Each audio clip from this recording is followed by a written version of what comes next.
प्रिय शेतकरी बंधू आणि भगिनींनो, तुम्हाला सांगू इच्छितो की सध्या कपाशीवर चिकटावाचा प्रादुर्भाव दिसून येत आहे आणि हा चिकटावा तुमच्या उत्पन्न वाढीला ब्रेक लावणारा आहे.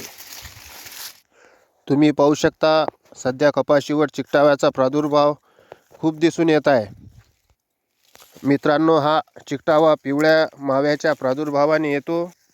गेल्या 1-1.5 महिन्यापासून थंडी खूप वाढली आणि आपणही गेल्या 2 महिन्यापासून फवारणी मारणं बंद केले आहे. त्याचाच हा दुष्परिणाम आज आपल्याला पाहायला मिळत आहे. तर यावर तातडीने उपाय करणे अत्यंत आवश्यक आहे. कारण हा आपल्या हातातोंडाशी आलेला घास असा चिटकून ठेवतो की 12 महिने आपल्याला तोंडच उघडू नाही देत. म्हणून याचा तात्काळ बंदोबस्त करणे आवश्यक आहे. तर यासाठी आपल्या जवळच्या विश्वासू कृषी तज्ज्ञाकडून माहिती घेऊन एक फवारणी करून घ्यावी, जेणेकरून